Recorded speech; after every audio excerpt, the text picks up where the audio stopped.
la historia completa, que fue lo que planteó el gobierno. Estamos en contacto con Jerónimo Guerrero, que es abogado del CECIM. Doctor, ¿cómo le va? Un abrazo grande, ¿cómo está? ¿Cómo estás? Muy bien. Bueno, una gran resolución en una lucha que lleva bastante tiempo, ¿no? En la justicia por parte de los excombatientes víctimas de tortura. La verdad que sí, a 43 años de finalizada la guerra, que haya sectores del Poder Judicial que siguen poniendo por delante la bandera de los derechos humanos, la verdad es que nos llena de sentido todo lo que hacemos, porque la verdad es que no es la norma, es más bien la excepción. Y bueno, estamos esperando que la Corte Suprema de Justicia de la Nación resuelva los más de 10 recursos extraordinarios que están bajo tratamiento, y hay más de 200 excombatientes de Malvinas que están esperando una respuesta efectiva del Poder Judicial. Por eso lo llamativo del fallo que conocimos ayer, por el cual se concede este recurso que sale por unanimidad, es que en el voto del juez Eslocar aparezcan estos términos, ¿no? El daño al derecho de gentes, a los crímenes de lesa humanidad y o los crímenes de guerra. En esos términos lo pone el magistrado Eslocar. La verdad es que nos dan un empujón importante, porque es parte de lo que nosotros venimos planteando desde el año 2007, y es parte también de lo que el Poder Judicial todavía se ha negado a abordar desde esa perspectiva. Nosotros entendemos que la Constitución es muy clara, que los instrumentos internacionales de promoción y protección de los derechos humanos son muy claros, y en aquellos casos en los que ha habido o se sospecha que ha habido graves violaciones a los derechos humanos, el Estado argentino y el Poder Judicial es un poder del Estado en los términos representativos, republicanos y federales, como dice nuestra Constitución, tiene que hacerse eco de las obligaciones que surgen de estos tratados, y por eso estábamos muy contentos ayer al leer que por primera vez en la instancia de casación aparece esta terminología, y justamente esta resolución que sale por unanimidad nos da este espaldarazo para seguir pidiéndole a la Corte que haga ni más ni menos que lo que tiene que hacer. Jerónimo, no quiero ser sensacionalista, pero mucha gente por ahí no sabe víctima de qué tipo de tortura fueron los excombatientes. Obviamente en los expedientes están las víctimas, me imagino que algunos lamentablemente habrá fallecido. ¿Qué le hacían algunos jefes militares a los soldados argentinos?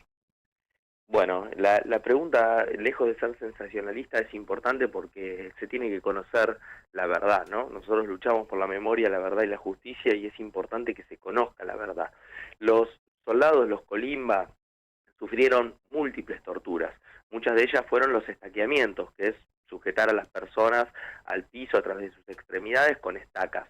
Esto era, digamos, tal vez la práctica de tortura más extendida, pero también hubo picana con teléfono de campaña, enterramientos de los soldados hasta el cuello, obligarlos a sumergirse desnudos en agua helada, golpes, simulacros de fusilamiento, muchísimas situaciones que debieron vivir, y obviamente en un contexto que era profundamente trágico. Imaginemos una persona que está sometida al fuego de una potencia enemiga extranjera como es el Reino Unido, un ejército sumamente profesional, además de bajo esas circunstancias estar sufriendo a manos de sus superiores estas torturas, estos tormentos, que la verdad en muchos casos tenían que ver también con una situación de base que es trágica también y tremenda, como es el hambre deliberada. Nosotros hemos Claro. podido acreditar a lo largo del expediente y a través de numerosas investigaciones, porque nosotros vamos complementando el expediente judicial con muchísimas otras fuentes, trabajos académicos, investigaciones. Ahora se está por estrenar un documental dirigido por Gabriela Nasso que se llama Las Voces del Silencio, que recoge muchísimas de las voces y testimonios de los soldados, que el hambre era deliberada, que la superioridad comía calentito, tenía a disposición Mirá.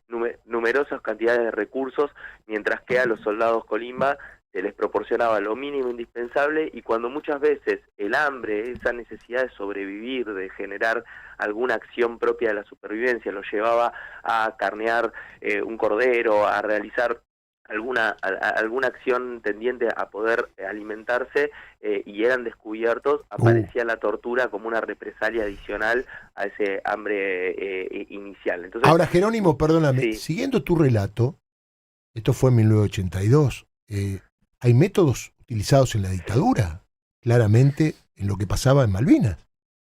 Y estás dando en el clavo. En realidad, nosotros decimos desde el CECIM La Plata que la guerra de Malvinas es el eslabón perdido. ¿Y por qué el eslabón perdido? Porque es lo que nos permite llevar a entender para qué estaban formadas las Fuerzas Armadas hacia el año 1982, ¿no? La guerra de Malvinas fue un capítulo más de la dictadura cívico-militar.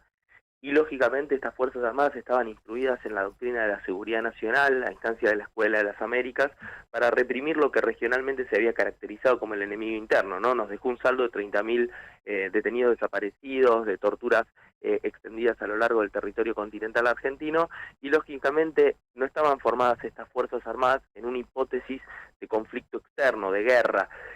Obviamente cuando Galtieri toma la decisión, hay un libro muy interesante que se llama Malvinas, la trama secreta, sí, que recoge estos actos preliminares a la guerra y, digamos, la misma superioridad de las Fuerzas Armadas en alguna de los memos y conversaciones que recoge con mucha documentación este libro, dice, esto va a ser un trámite, en 10 días lo resolvemos, y el sentido de haber, llamado a una hipótesis de guerra tenía que ver con una dictadura cívico-militar que venía en franco declive, claro, y que frente a este declive deciden generar la hipótesis del enemigo externo para revitalizar este proceso que venía, perdiendo el fuselaje en el camino, ¿no? Entonces, ahí es donde nosotros entendemos que el juzgamiento de los torturadores de Malvinas, de aquellas personas, más de 100 militares tenemos, sin contar la cadena de mando, denunciados en el expediente. En los casos en los que se ha tomado indagatoria, que fueron 4 casos,